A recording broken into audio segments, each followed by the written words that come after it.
Welcome to Yavapai Speaks, a very special segment of Yavapai Speaks. It's going to be in two sessions, session 1 and session 2. And this is really unique what's going to happen here today and what you're going to partake in.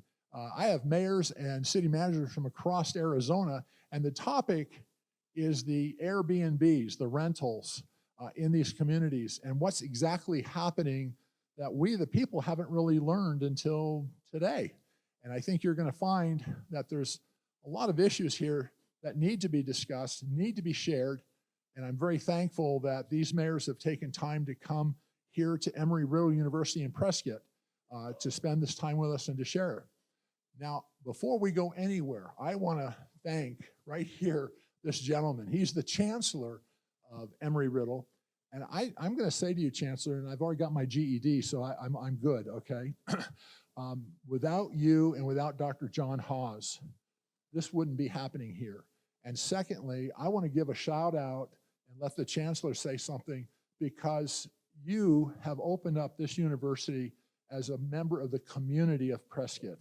And you have shown in a couple of other ways too, which that's another show, but you have shown how you are very much interested in promoting Prescott and making Prescott unique. So I wanted to thank you, and I want you, if you would, say a few words. Yeah, happy to. Well, thanks so much for the introduction. And mayors and city managers, thank you so much for coming out, and all the guests that are joining us here in the DLC today. Embry-Riddle Aeronautical University has been in this aviation aerospace business for about 100 years now. We're going into our centennial year next year. We do this education and training at our Daytona Beach campus out in Florida. We do it in our worldwide campus, which is global. And we're so fortunate to have about 3,300 of the brightest minds out there that are interested in aviation, aerospace, and space here at our Prescott campus. This is a wonderful community. It's a special place, a special culture for our students to learn, and we are so grateful to be here. And our focus, like we mentioned there, is to be a good neighbor. So if we can help in any way, please let us know, and we look forward to the conversations today. Thank you very much. I really mean that. Embry-Riddle has truly opened up their campus, not only for this event, but in the days to come, you're going to partake in several other public events, and I'm very excited that Embry-Riddle has become so hospitable and not so egalitarian. Is that a big word? That's pretty good, isn't it? Behind me are mayors from across Arizona, and we have several other mayors that couldn't make it at the last minute, and this was not some gig or something that they made up. There was a city council crisis or some meeting that couldn't get out of, and they wanted to have this still go on. So we're doing this, and I think you're going to be very excited and also very surprised at what you're going to learn from these mayors. To start, I'm going to have Mayor Jablow from Sedona open this, because he's the one that got me into all this in the first place. He's right back here. Senator Mark Fincham, who's the senator in Yavapai County, who will be here in a little bit. The senator and I went up to Sedona and were briefed on this issue, and I was flabbergasted. So I came back, thought about it. We had a lunch a week later, and they shared more with me. I then talked to a couple of other mayors and said, are you having a similar problem? And I was overwhelmed by what I think you all are going to hear. So Mayor Jablow, I'm going to have you lead us off, and then the rest of the mayors and the city manager from Page. I want to say something also. Page, Arizona, the city manager, raise your hand. The Page city manager came down from Page today more than 4 hours, 4.5, and you didn't speed. No, anyway, the city manager came down 4.5 hours from Page, 4.5. Now the mayor of Page was very supportive of this, correct me, but it was brand new and thought that you had more information, and he asked if the city manager would take his place. And so I just want to thank you and thank your mayor. 4.5 hours and he didn't speed.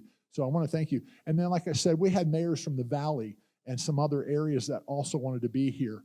Last minute, there was some crises and or some conflicts and they couldn't, but they're very much interested in what's going to take place here today. So Mayor Jablow, if you'll start us off. Thank you, Dr. Lyle. I appreciate you opening up this event. I appreciate Embry-Riddle for providing the venue for us today. This is a very serious topic that these mayors and myself have been engaged with for close to 10 years. I just want to start by saying thank you to certain cities and towns, the city of Prescott, Jerome, Lake Havasu City, Flagstaff, Cave Creek, Camp Verde, Williams, Winslow, Bisbee, and Cottonwood for standing with Sedona to create your housing emergency resolution. I appreciate that. We've all decided in our own way how short-term rentals are impacting our cities, and we put it in paper, and we're going to be sending them to the state legislature for them to hear us loud and clear. So to begin, I want to start with, if we can get the screen set up. There you go. Next one. Perfect. So education. We're being impacted by short-term rentals, not totally, but a good portion of the cause could be looked at to short-term rentals. So housing challenges, recruitment, housing costs, teachers aren't paid a lot of money, and there's very few options. So the housing crisis has reshaped Sedona's demographics, as few families can afford to live in the area. Enrollment in the city. I'm on the wrong page. I apologize. How did I get? So different charter. Okay, the charter school. Hiring has been difficult, like I was saying. Okay, the Sedona Charter School is a very unique school for us, and they have offered many positions, and they've been unaccepted due to the housing costs. One year, they had a staff person who could not find an affordable housing option, so she was living in her car in the forest for quite some time. Why families are leaving the school district and the Sedona Charter School. And as they lose students, of course, they lose their funding. Housing was lost because the landlord was turning the property into a short-term rental. The family arrived and there was no actual rental. They were taken advantage of by extended stay hotels and doubling up with other family members. They had a family who arrived with no plan and thinks it will be able to rent something, but there was nothing available and affordable. They're here for a few weeks living in their car, camper or campground, and then they have to move on because it's unsustainable. Rent is increased on the rental property, and the family leaves because they cannot find any place to live that they can afford. So the Sedona Charter School is having a problem with teachers, staff, and students. I go back up to the Oak Creek School District. That's where I started before. So they have a problem with the demographics. They have noticed a drop in the number of kindergarten students. Over the past 5 years, student enrollment has decreased by 12%, reflecting a broader trend of young families leaving the community. This shift affects more than just the schools. It represents the broader loss for the Sedona community as a whole. Now keep in mind, the state pays school districts about $5,000 per year per student. When they lose those students, they're losing that funding, and there's no other way to make it up. So let's go to the next slide. One more up. Yes, thank you. Over the last few years, Northern Arizona healthcare has been impacted by shortage of housing in the Northern Arizona communities which it operates. This has been an ongoing issue for Northern Arizona Healthcare's efforts to recruit physicians, nurses, and other allied health professionals to its facilities. Unfortunately, NAH has lost a wide variety of candidates due to the relatively high cost and even unavailability of housing in its markets. While NAH pays competitive compensations to its clinical staff, they have on multiple occasions not been able to onboard physicians due to the perceived downsizing of their home relative to the areas of the country where they left. Indeed, NAH recruiters would likely report that cost of housing is the #1 reason that out-of-area candidates decline positions for their organization. Next slide, please. So this slide is very impactful for us. This is the city of Sedona. Notice the dots? Those are some sort of short-term rental, whether it's somebody renting out a room in their home or it's a whole house being rented. But what's interesting, you'll see certain areas, there's nothing, okay? Those are HOAs. They're allowed not to have short-term rentals, okay? But look at the impact on certain areas. This happens to be my neighborhood right here on the southern end of Sedona. And we're going to get to that in just one slide, but look at these other communities, okay? These are not neighborhoods. They're mini hotels. So next slide, please.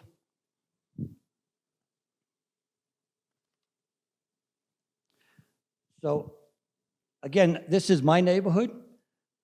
I actually live right over here, right in this lot here. But look at these houses. These are all short-term rentals, 8 of them next to each other, all next to each other. Would you want to live next to that? Would you consider that to be a neighborhood? I don't. So in the Chapel Bells unit, that's a different section of this neighborhood, it's a 30% of short-term rentals. Chapel Bells Estates, 30%. Indian Cliffs, which is right over here, 31%. And Chapel View, 41%. That's not a neighborhood. Okay. So the city of Bisbee, perfect. He was unable to be here today. In Bisbee, the workforce has nearly vanished due to the lack of affordable housing for people who work in the restaurants or the trades or the schools. The town struggles to recruit new hires because there's no available housing. Short-term rentals have been steadily increasing for more than 6 years, and the community is at a breaking point. And Bisbee was one of those cities that provided a housing resolution for us. So let's go to the next. Okay. When people move to a neighborhood, they expect to have neighbors. Okay? Our residents have property rights just like the owners of those mini hotels, and yet the state legislature turned a blind eye to the very folks who came to Arizona and invested in a home in the great state that we live in. Our residents expect to have doctors to take care of them and staff in our hospitals. They also expect to have teachers and staff to teach the children here, and yet we don't. We need to have property rights for all, not property rights for some. Next slide. I thought you might enjoy this slide. So there's a lot of talk in our state about the homelessness. And it's really hard to compare homelessness to short-term rentals, but this is when 1350 went into effect, right here. And it started in 2017. It was enacted in 2016, but it started in 2017. Notice the increase in homelessness. Now, this is by the state records, okay? Is there a correlation? You be the judge. Okay. We're going to take this slide later, okay? I've got one more. Mayor, thank you for that. I want you to hold your breath for the next 3. Oh, okay.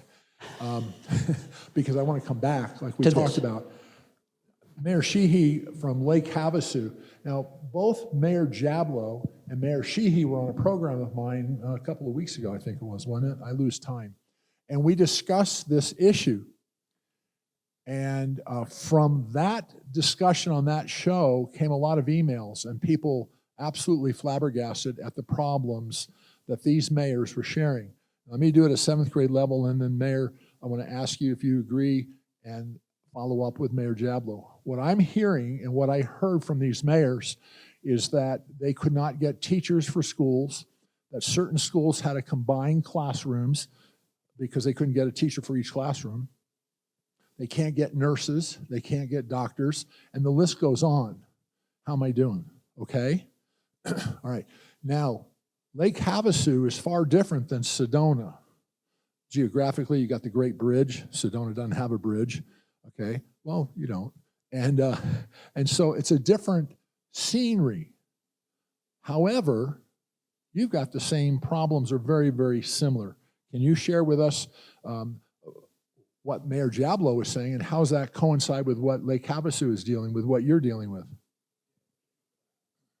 Like Havasu City, we have issues that are very similar when it comes to staffing and housing and some of those things. But something that's a little bit different is like Havasu City's had short-term rentals since the 1970s. So it's always been part of our market mix, and we have had the ability to control it at the local level. And that's really what is missing here, is that we have had local control taken away from us in 2017 with the 2016 bill, but that doesn't allow us to solve these issues. Like Havasu City adopted an ordinance in 2014.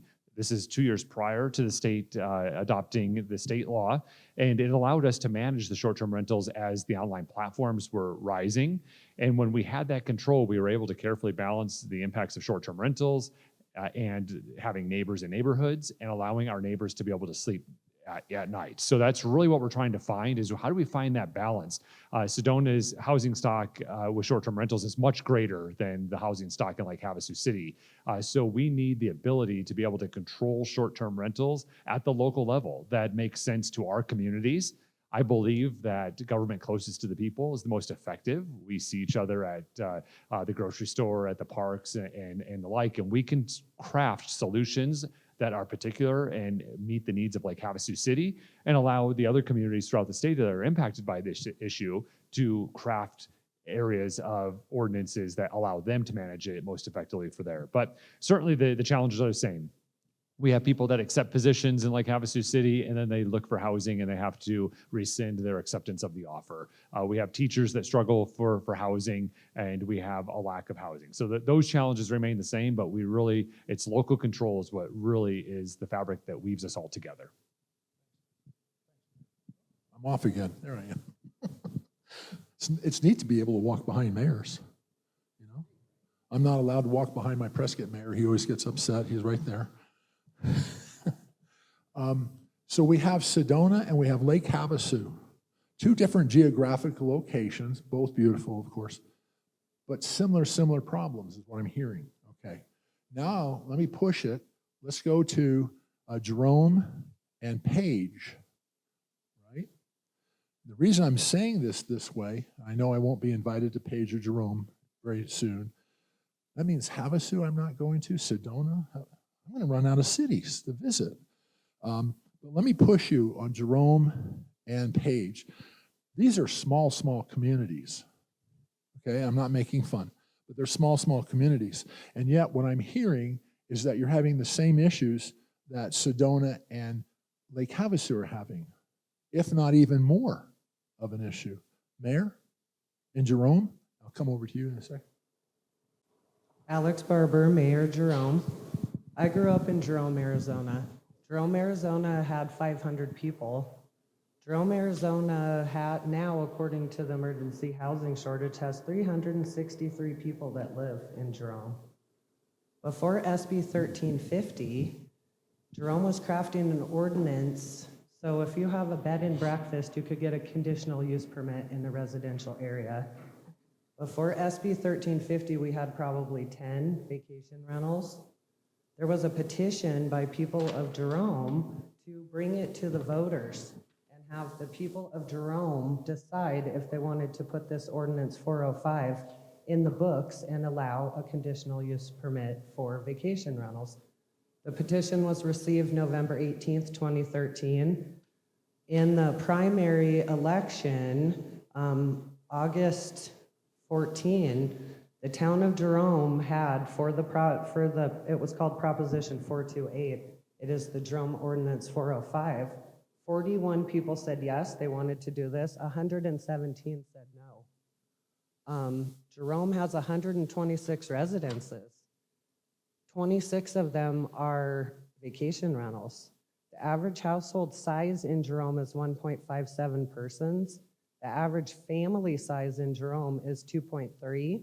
The same size homes housing the average family that has an STR has a rental occupancy of 7 persons.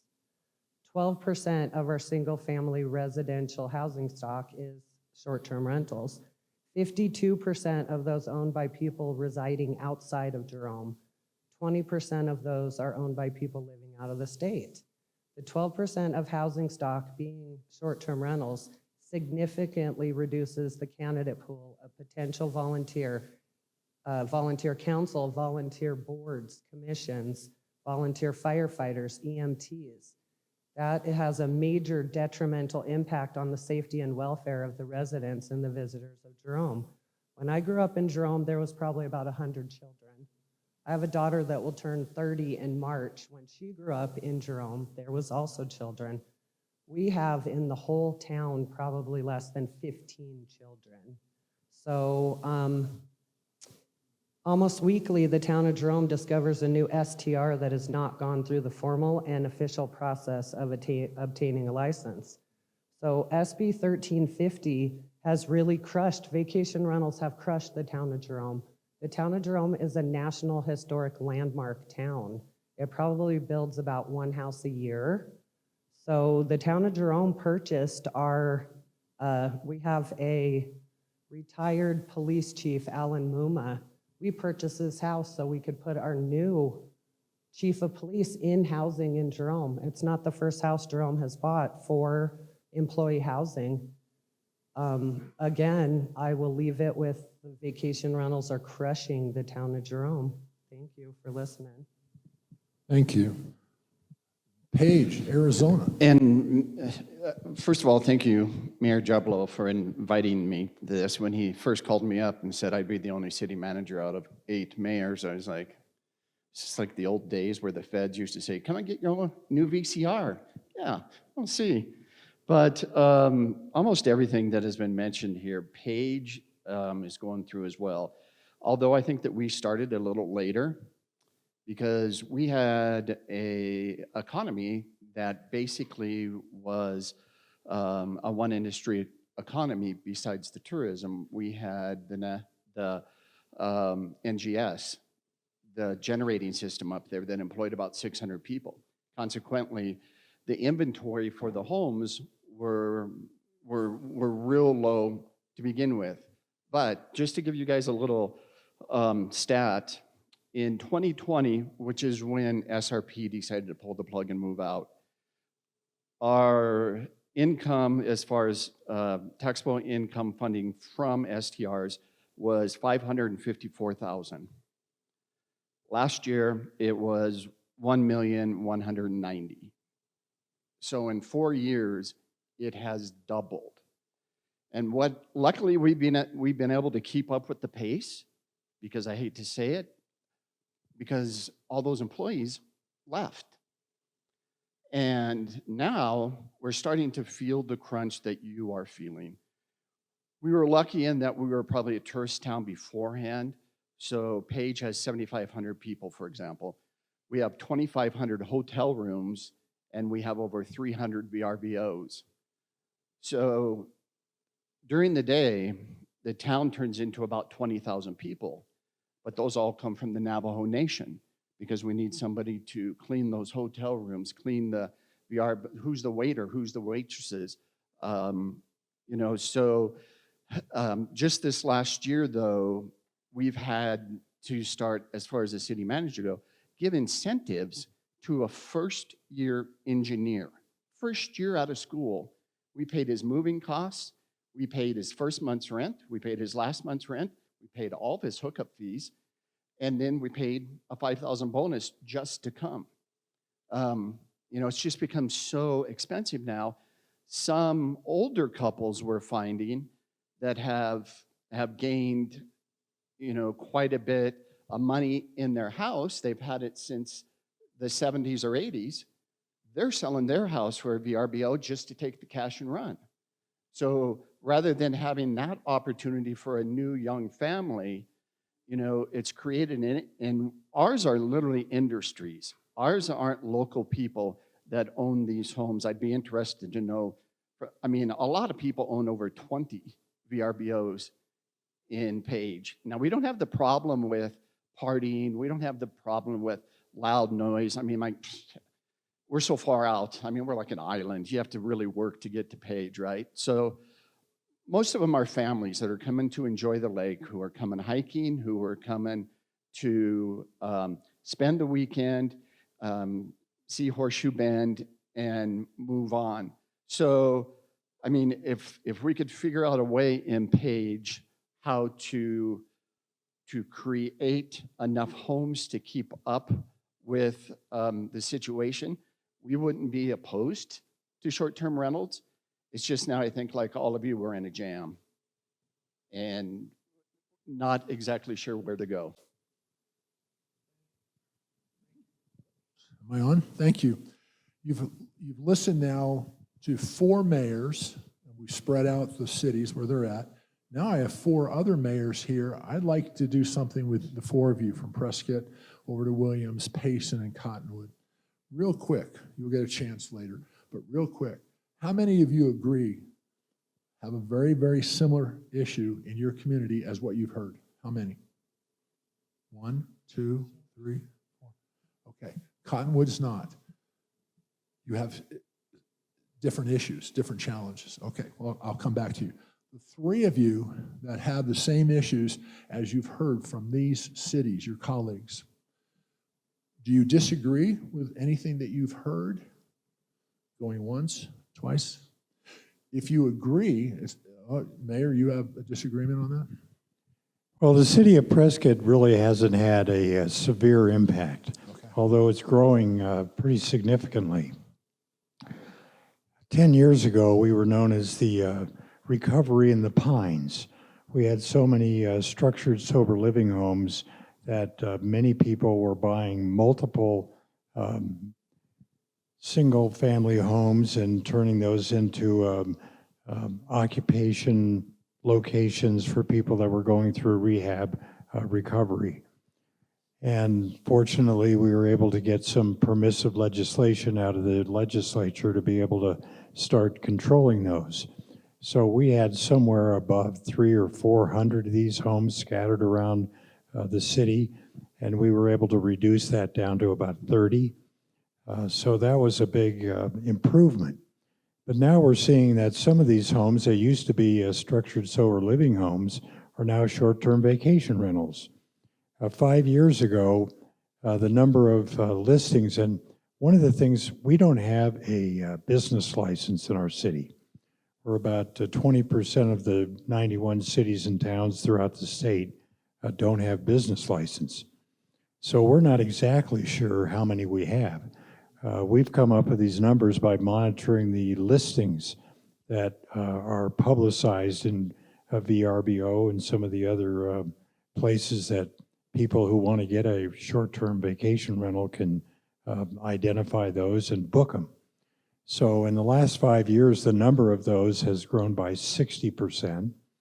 One of the nice things is it's generating about $25 million in economic activity in the general area of the city. So we're not even sure, we just look at what the zip codes are, because we have zip codes that are outside the city limits that are marketing short-term vacation rentals that probably contribute to our revenue generation within the city, but we don't know exactly how many there are. So we saw this big drop-off in these sober homes, and now we're seeing this increase in short-term vacation rentals. So we have impacts with our police department having to respond to neighborhood complaints about noise and trash and other things that happen in these locations. So that certainly redirects some of our public safety resources away from where we would like to see them utilized. So I think it's valuable to have some of that income generation from whoever uses these, but at a certain point they start to become problematic. Nowhere near what Page has to deal with or Sedona has to deal with, but we can see that they're on the upward trend. So we may not have a severe problem right now, but it's heading in that direction. Thank you. Williams, the mayor of Williams and the mayor of Payson, where are we at? We're in agreement here? Do we have different issues in our communities there? We have a lot of similarity with these issues? I believe Williams has a number of similarities. We have a shortage of what I call workforce housing. We have approximately 1,500 homes in Williams, and we have right now about 225 short-term rentals. That's 15% of our housing stock. And like Jerome, 80% of those are out-of-town owners. They are not locals that are turning these into these. These are investment buyers coming in, buying up properties.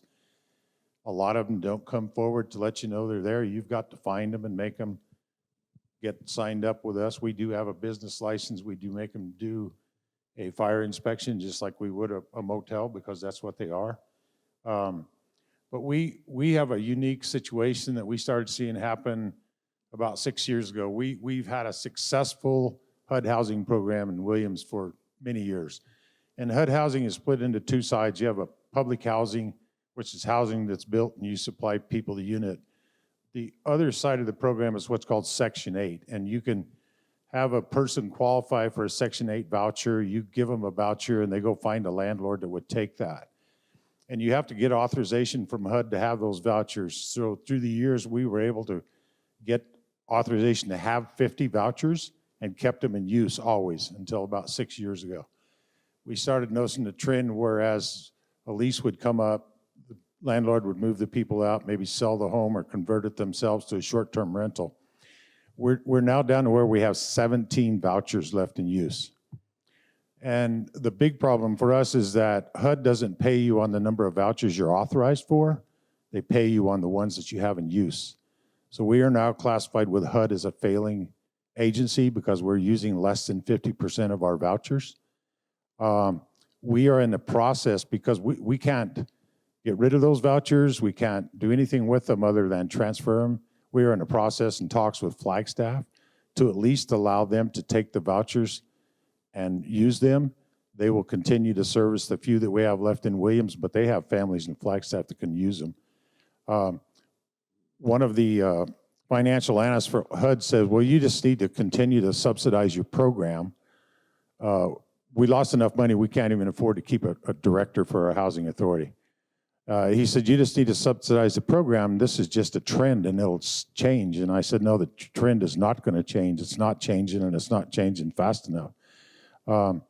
We need relief from the legislature to be able to put a stop to this and cap this because we're getting more every month. This is not just a short-term thing. And we need to at least be able to cap it where it is now so that we can move forward and deal with, I know Mayor Jablo and I have discussed that even if they would allow me to limit ours to say 10% of our housing stock, it would take years through attrition even to get back down to 10%. If we don't stop this now, it's going to continue to get worse and worse, and we need some relief from the legislature to do that. Thank you, Mayor. Payson. I think we're probably a little bit different because the past town council passed a housing crisis last summer. We had a development concern, get the tax credits to build 40 units of Section 8 housing. They haven't broken ground yet, but they did get the tax credit. We have another concern that is just made the presentation for 78 units. There will be a hybrid facility with rough numbers, a third significantly subsidized, and they will take Section 8 vouchers. Roughly a third is a 50% subsidized rent reduction, and a third will be full market rate. They will be submitting their documents April 1, I believe. For the town has business license required for a short-term rental. The town collects the bed tax. The town collects sales tax on the short-term rentals. So Payson has a firm grasp on how many units are out there being rented short-term. Payson passed ordinances recently that they go after the nuisance value of the properties. Every operator has to give their contact information to every neighbor within the same area as a zoning requirement would be. So anybody within 300 feet had to get their name, their contact information, and all that pertinent. So if there's a problem, a nuisance problem going along, they can call and deal with it. I have a short-term rental across my back property line. And I've got to tell you, the owner of that is an individual owner. He lives down in the valley, but the only issue I've had in 7 years, he was on the way up to take care of it before I called him. My personal experience, I have no problem. He screens his clientele incredibly closely. He rents to nobody under 30. He doesn't, you're allowed one pet, he controls it. But on the other side of town, there's a number of properties that have just basically been party central, huge nuisance problems, and we're in the process of squeezing down the ability for them to continue that behavior. There are fines that go against the operator. First time the police call, that's a courtesy call. Then the second time, then it's a fee, and the fee structure goes up, and it's not per rental, it's for the property per month. So we have houses for sale that are available. Our problem is workforce. We can't get people to come up. We have firemen and police officers living in Mesa that commute the hour and a half, come up, like the police officers will stay at the firehouse. They work three days on, and then they go home. So we get no economic benefit from those folks going on. Our police officer working 12-hour shifts, and then they go down. So Gosh, it's a challenge. Thank you. We'll circle back. Cottonwood Mayor, what I heard is that you have some differences of what you're dealing with from what you've shared, what's been shared here. Will you please share that, what their differences are, and the similarities with workforce and teachers? Yes, I'm Ann Shaw, Mayor of Cottonwood. Cottonwood is kind of a commercial hub for the area. We're near neighbors with Sedona, Camp Verde, Clarkdale, Jerome. People come into Cottonwood to shop, and so we're also we have a major healthcare facility there. The Verde Valley Medical Center is the largest medical center in that the contiguous area of those communities. And so what our resolution in solidarity with Mayor Jablow's effort to move the legislature on this issue is not so much that we have a lot of short-term rentals. We have a relatively small proportion of them, but we're really in a bind with workforce housing, affordable housing of any sort, because we have all of these commercial and medical people that we're trying to attract. We need to house, and the housing is simply not affordable. And part of that lack of affordability, even though our planning and zoning department has done a wonderful job of trying to amend our zoning in Cottonwood to accommodate a number of opportunities for more affordable and workforce housing, there's only so much we can do when autonomy is so limited.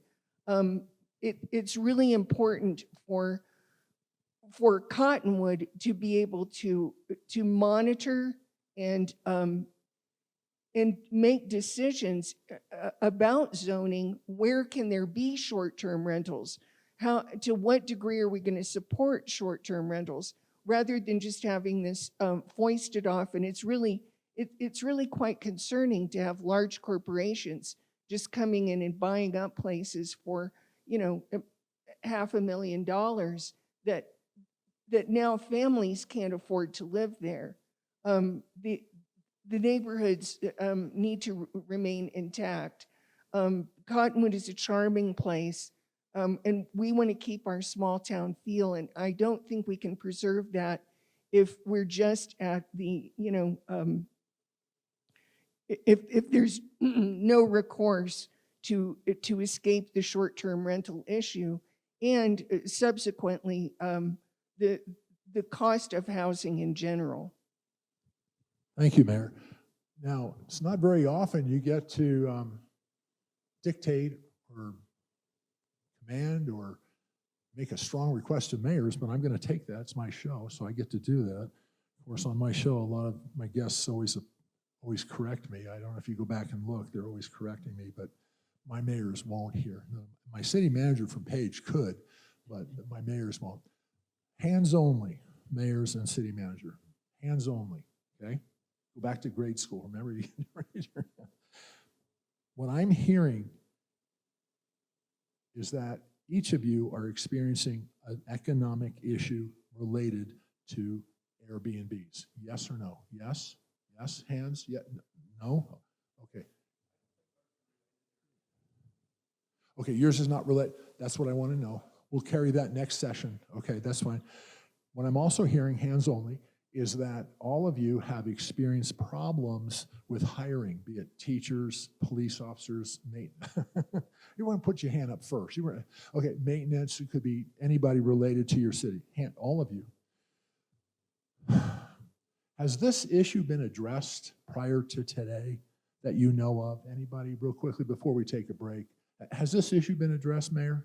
Yeah, we've been working on this issue since 2016. So when the law got passed, it's actually much better than it was when the law was originally passed. So there has been tremendous amount of work on behalf of cities and towns across the state of Arizona and throughout the legislature where we've actually gotten some benefits. And so the legislature has weighed in on this. It's not perfect, but it's so much better than it was in 2016.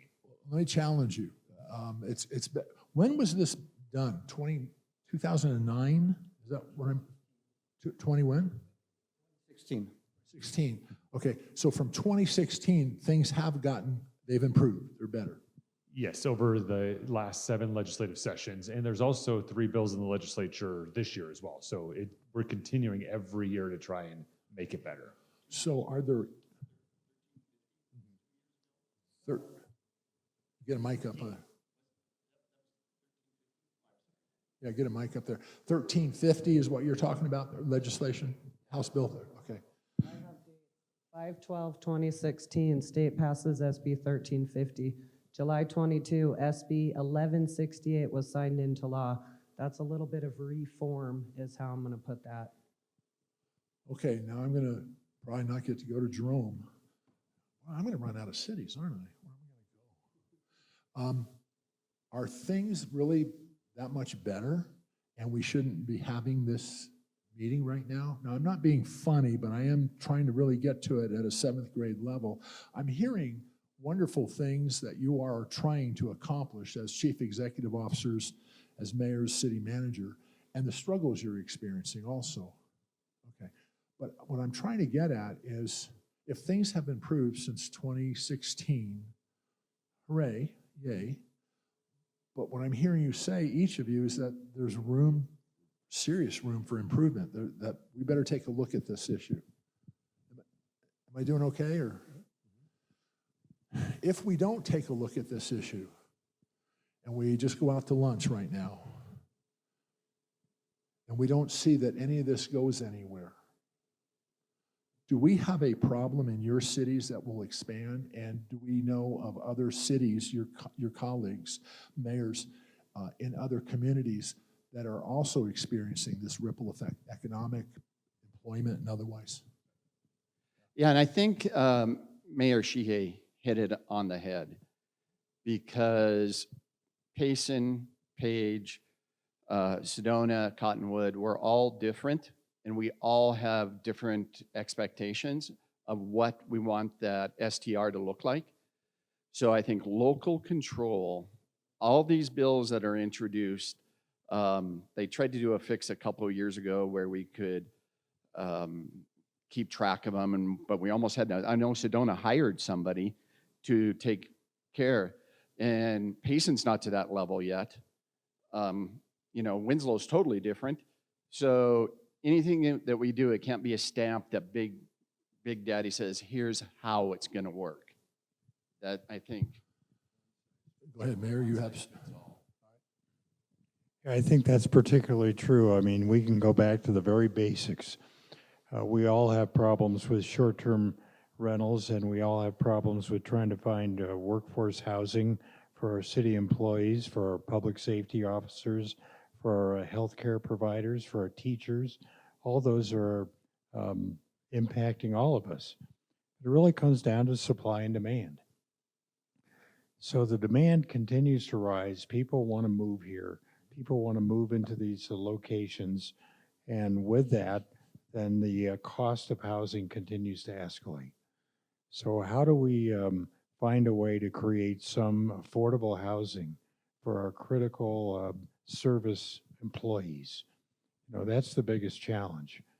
And I think we've created a workforce housing committee in the city of Prescott, trying to find some way to do this. We've done some really small modeling efforts where we partnered up with the Prescott Unified School District, and we're able to create like 6 small individual homes, 2 of which are one is for a police officer, one's for a firefighter, and the other 4 are for teachers.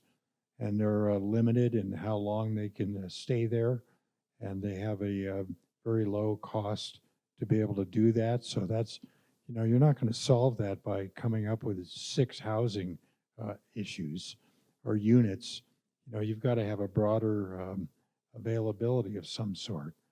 And I think that's a big challenge for all of us, to be able to find some way to create those not short-term, but our workforce housing options. But, when we have people moving into the state from all these other places and bringing massive amounts of home equity, they just buy these homes almost sight unseen at a price that we haven't seen in many years.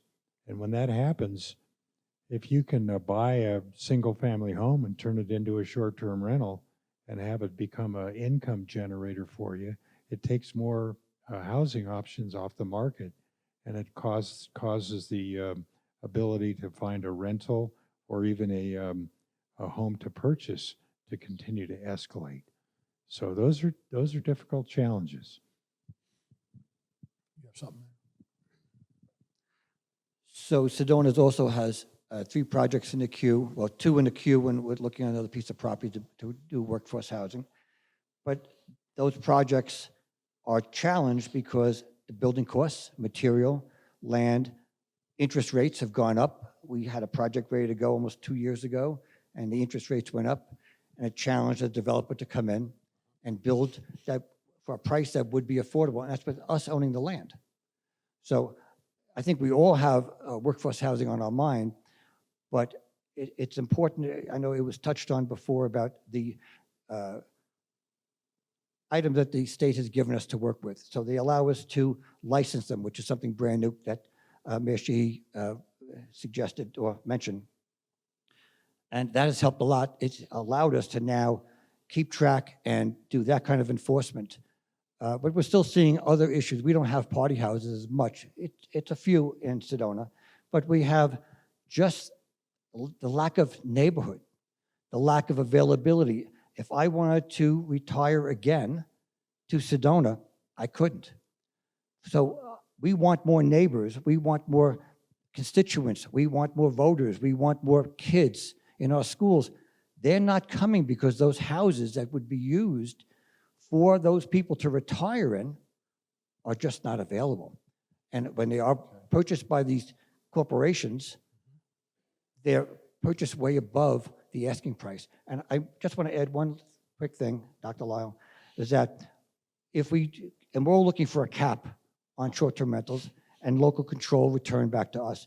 But I don't think any of us have any expectations of them going away because of Prop 207. Nobody realizes, many people may not realize, but we understand they're grandfathered in.